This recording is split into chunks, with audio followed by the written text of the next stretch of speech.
नमस्कार, स्वागत है आपका न्यूज 24 पर। वक्त निष्पक्ष न्यूज का है। तमाम बड़ी खबरें लेकर मैं हूं आपके साथ मकसूद खान। सबसे पहले बात विधानसभा चुनावों का ऐलान की। चुनाव आयोग ने 5 राज्यों के विधानसभा चुनावों का बिगुल बजा दिया है।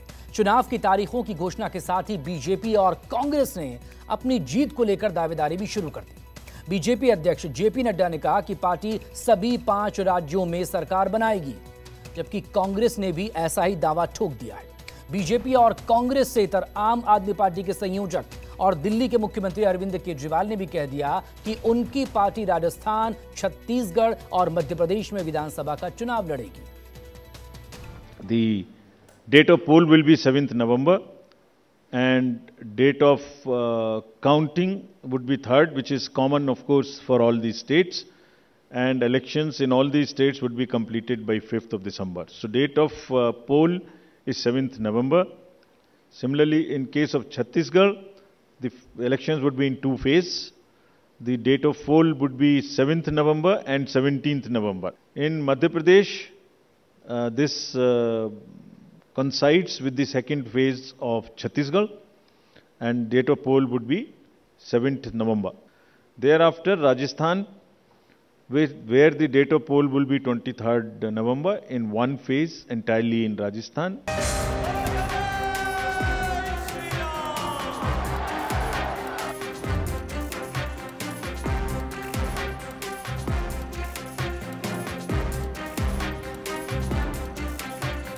जिसका इंतजार था वो वक्त आ ही गया। चुनाव आयोग ने 5 राज्यों के विधानसभा चुनाव का बिगुल बजा दिया। 2024 के सत्ता के सेमीफाइनल का ऐलान हो गया। मुख्य चुनाव आयुक्त राजीव कुमार ने मध्य प्रदेश, राजस्थान, तेलंगाना, छत्तीसगढ़ और मिजोरम के चुनाव तारीखों की घोषणा कर दी।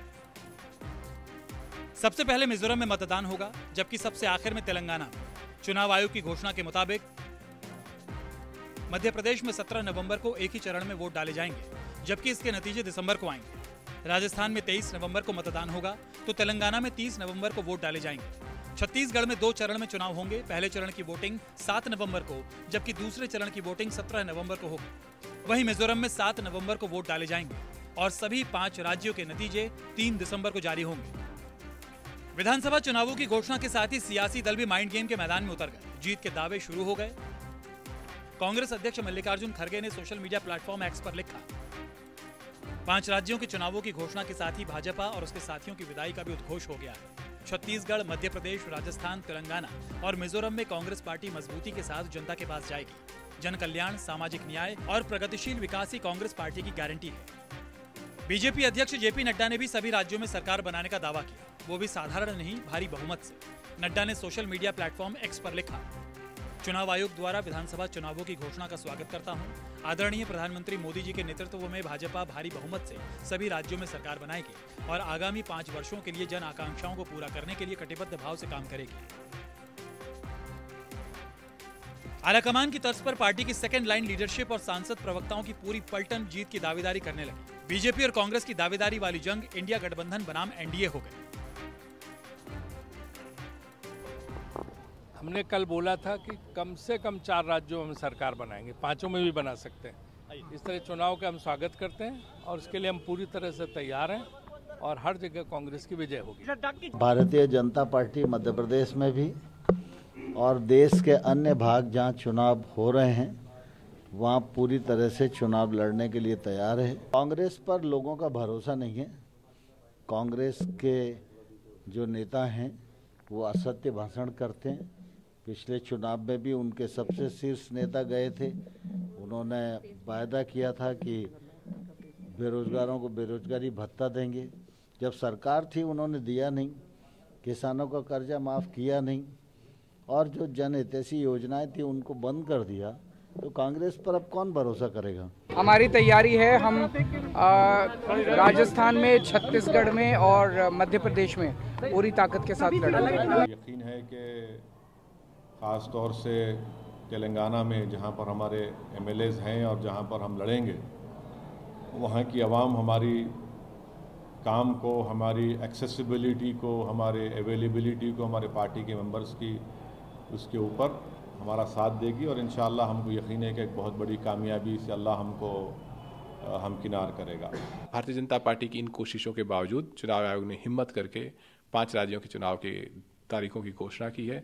इसके लिए मैं चुनाव आयोग का धन्यवाद देता हूं और इन सभी तमाम राज्यों में लोगों को शुभकामनाएं देता हूं कि आज उनके पास अवसर है कि एक ऐसी सरकार चुने जो बेरोजगारी से लड़ने की बात करे। चुनाव आयोग ने जिन 5 राज्यों के विधानसभा चुनाव की रणभेरी बजाई है, उसमें मतदाताओं की तादाद के हिसाब से सबसे बड़ा राज्य मध्य प्रदेश है।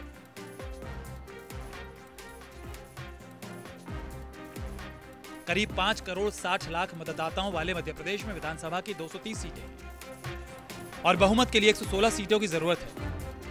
इसी तरह 5 करोड़ 25 लाख वोटर्स वाले राजस्थान में विधानसभा की 200 सीटें हैं और यहां बहुमत के लिए 101 सीट की जरूरत है। 3 करोड़ 17 लाख वोटर्स वाले दक्षिणी राज्य तेलंगाना में विधानसभा की 119 सीट है और यहां सरकार बनाने के लिए 60 सीटों की दरकार होती है।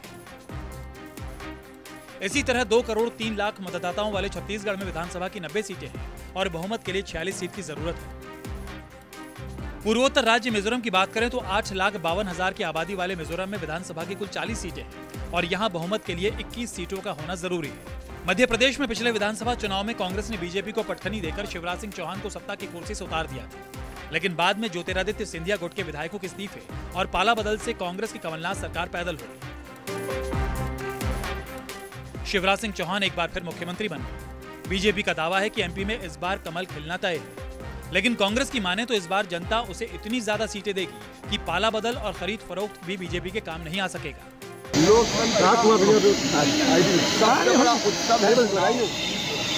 एक तरफ चुनाव सरकार बनाते हैं, सरकार बनती है जो प्रदेश का और जनता का भविष्य तय करती है, तो सभी मतदाता भाई जो हैं इस चुनाव में बढ़ चढ़कर भाग लें, उत्साह के साथ भाग लें। हमको पूरा भरोसा है, विश्वास है कि जनता की नाराज़गी भारतीय जनता पार्टी के भ्रष्टाचार और कुशासन के खिलाफ है और अप्रत्याशित सफलता कांग्रेस को मिलेगी। भारतीय जनता पार्टी का एक एक कार्यकर्ता, भारतीय जनता पार्टी का संगठन चुनाव की व्यापक तैयारियों में जुटा है और मुझे पूर्ण विश्वास है कि आगामी आने वाले इस चुनाव में भारतीय जनता पार्टी की सरकार माननीय प्रधानमंत्री नरेंद्र मोदी जी के नेतृत्व में भारतीय जनता पार्टी ऐतिहासिक बहुमत के साथ चुनाव जीतेगी। 5 राज्यों के ये चुनाव भारत में एक नया इतिहास रचेंगे। ये इतिहास रचेंगे प्रजातंत्र विरोधी, संविधान विरोधी भारतीय जनता पार्टी और मोदी सरकार के खिलाफ इन 5 राज्यों के लोग अब पूरी तरह से भारतीय जनता पार्टी को नकार कर साबित करेंगे कि 2024 के अंदर एक बड़ा बदलाव देश में आएगा, जहां भाजपा को बाहर का रास्ता दिखाया जाएगा। जो प्रदेश के मतदाता, तो इसलिए मैं कहता हूं मतदाता, क्योंकि मतदाता भगवान स्वरूप होता है। उनका विकास और प्रगति के प्रति, देश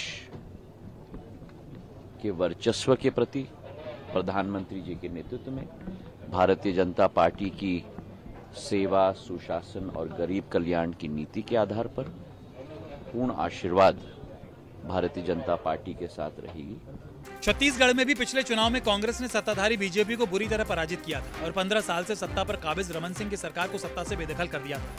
अब भूपेश बघेल के नेतृत्व में कांग्रेस एक बार फिर रिकॉर्ड बहुमत के साथ जीत का दावा कर रही है, लेकिन रमन सिंह की माने तो इस बार सूबे में कमल की वापसी तय है। भारतीय जनता पार्टी के पास स्पष्ट है, मुद्दे भी तय हैं। सरकार के जन घोषणा पत्र का अधूरे वादे सरकार ने किया है। बड़ा मुद्दा जन घोषणा पत्र है। अलग अलग मुद्दों पे, वो चाहे चावल के पीडीएस की खरीदी का घोटाला हो या मुख्यमंत्री प्रधानमंत्री खाद्यान्न योजना का 5,000 करोड़ का घोटाला हो या महादेव ऐप का, ये सारे बड़े मुद्दे हैं जिसको लेकर हम जाने वाले हैं। ये भारतीय जनता पार्टी पिछले 2 सालों से बूथ से लगाकर प्रदेश स्तर तक 90 की 90 सीटों को टारगेट करके किस प्रकार से जीता जाता है, सोशल और भौगोलिक दोनों इक्वेशन को ध्यान में रख करके हम काम कर रहे हैं। इसलिए हमें पूरा भरोसा है कि जनता का जो विश्वास हमें मिला है, पूर्ण बहुमत नहीं ऐतिहासिक बहुमत से सरकार बनाने जा रहे हैं। राजस्थान में अशोक गहलोत को अपनी योजनाओं के दम पर वापसी का भरोसा है, तो वहीं बीजेपी को सूबे के चुनावी रिवाज से आस है। तारीखों की घोषणा के बाद दोनों पार्टियों की दावेदारी तेज हो गई है।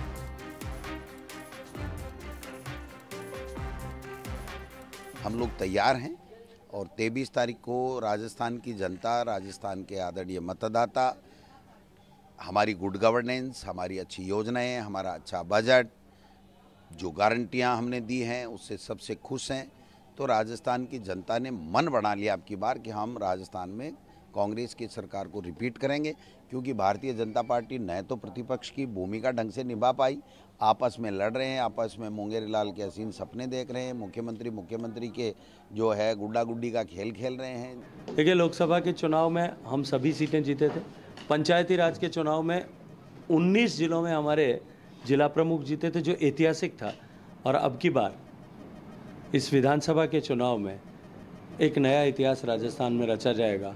एक बार फिर पुराने आंकड़े को तोड़ करके हम और अधिक बहुमत के साथ में सत्ता में आने वाले हैं। 5 राज्यों का जो चुनावी शेड्यूल है वो अनाउंस किया है और हम इसका स्वागत करते हैं। जनता उतारू है अपना निर्णय सुनाने के लिए और 23 नवंबर को राजस्थान में वोट पड़ेंगे, उसका हम सब स्वागत करते हैं। पूरी पार्टी मुस्तैदी से चुनाव मैदान में तैयार खड़ी है और मुझे पूरा विश्वास है कि जो पिछले 25-30 साल में नहीं हुआ वो इस बार होगा और कांग्रेस पार्टी की सरकार दोबारा प्रदेश में बनेगी। राजस्थान की जनता आज के दिन का ही इंतजार कर रही थी कि कब आचार संहिता लगे और कब ऐसी निकृष्ट, निकम्मी और जो बहरी गूंगी सरकार जिसने राजस्थान को क्राइम में 1 नंबर पर पहुंचा दिया, तो तैयार बैठा है कि कब चुनाव आए, कब इस झूठी सरकार से अशोक गहलोत के जो झूठे वादे किए हैं उनको सबक सिखाए। पब्लिक वेलफेयर की, डेवलपमेंट की, लोगों में यहाँ तक नारे लग रहे हैं कि जो विकास को लाए हम उनको लाएंगे का नारा चल रहा है। काम किया दिल से, कांग्रेस फिर से। तो हमने तो दिल से काम किया, सेवा की है। हमें 100% उम्मीद है कि कांग्रेस पार्टी 100% विन करेगी राजस्थान का चुनाव। पार्टी ने अपनी पूरी तैयारी कर रखी है और जनता ने भी तैयारी कर रखी है कि इस भ्रष्टाचारी सरकार को, नकारा सरकार को, जिसने 5 वर्ष तक, पौने 5 वर्ष तक कुर्सी बचाने के अलावा, अपने विरोधियों को निपटाने के अलावा, भ्रष्टाचार करने के अलावा कोई काम नहीं किया। सिर्फ और सिर्फ वादे और नारे, इसके अलावा कोई काम नहीं किया। इसलिए पॉलिटिकल पार्टियों के साथ जनता ने इस सरकार की विदाई करने का मन बना लिया है। तेलंगाना में इस बार कांग्रेस और बीआरएस के बीच कड़ी टक्कर बताई जा रही है। हालांकि रेस में बीजेपी भी शामिल है। 2018 के विधानसभा चुनाव में तेलंगाना राष्ट्र समिति ने 88 सीटों पर जीत दर्ज कर सरकार बनाई थी। हालांकि अब तेलंगाना राष्ट्र समिति का नाम भारत राष्ट्र समिति हो चुका है और केसीआर तेलंगाना में जीत हासिल कर दिल्ली की कुर्सी पर दावेदारी करना चाहते हैं। लेकिन कांग्रेस के चंद्रशेखर राव को बीजेपी की बी टीम बता रही है और इस बार तेलंगाना में कांग्रेस की जीत का दावा कर रही है। तेलंगाना के चुनाव 30 नवंबर को होंगे। हमें पूरा आत्मविश्वास है कि इस बार बीआरएस हारेगा, बीजेपी जीतेगा और हम तेलंगाना को बचाएंगे और विकास के पथ पर ले जाएंगे। ये एक ऐतिहासिक चुनाव होगा। जनता द्वारा सत्ता परिवर्तन कैसे होता है ये तेलंगाना देखेगा, क्योंकि जिस तरह से फैमिली रूल, करप्शन और बहुत ही कुशासन हुआ है, उसका जवाब मतदाता देंगे और मोदी जी पर उनका विश्वास है और बीजेपी को वो जिताएंगे। यकीन है कि ख़ास तौर से तेलंगाना में जहां पर हमारे एमएलएज हैं और जहां पर हम लड़ेंगे, वहां की आवाम हमारी काम को, हमारी एक्सेसिबिलिटी को, हमारे अवेलेबिलिटी को, हमारे पार्टी के मेंबर्स की, उसके ऊपर हमारा साथ देगी और इंशाअल्लाह हमको यकीन है कि एक बहुत बड़ी कामयाबी से अल्लाह हमको हमकिनार करेगा। इलेक्शन चलेगी, देश भर में समझ में आ जाएगा सबको कि पंजा का ही खेल दिखेगा सबको। ये कमल का फूल जो पाप के पानी और दलदल में खिलते हैं, उसको भी पंजा हटा देगा। और बाकी सब टीआरएस का तो सवाल ही नहीं उठता, उनका तो भट्टा वैसा भी बैठा हुआ है, वहाँ भी कांग्रेस पंजा का झंडा वहाँ उड़ेगा। मिजोरम में 2018 में हुए विधानसभा चुनाव में 10 साल से सत्ता पर बैठी कांग्रेस को हार का सामना करना पड़ा था और यहाँ मिजो नेशनल फ्रंट ने जोरमथांगा की अगुवाई में सरकार बनाई थी। हालांकि 5 राज्यों में जनता किसे लाना और हटाना चाहती है, ये तो 3 दिसंबर को ही पता चलेगा। लेकिन केंद्र शासित प्रदेश लद्दाख में हुए स्वायत्त प्रवर्त विकास परिषद कारगिल चुनाव में विपक्षी गठबंधन इंडिया को जबरदस्त जीत मिली है। इस चुनाव में नेशनल कॉन्फ्रेंस एनसी और कांग्रेस ने मिलकर 22 सीटों पर कब्जा किया है, जबकि बीजेपी को महज 2 सीटों से ही संतोष करना पड़ा है। चुनाव के नतीजों को बीजेपी के लिए वेकअप कॉल बताया जा रहा है। श्रीनगर से आसिफ सुहाव, जयपुर से केजे श्रीवत्सव और भोपाल से विपिन श्रीवास्तव के साथ रमन कुमार, दिल्ली, न्यूज़ 24।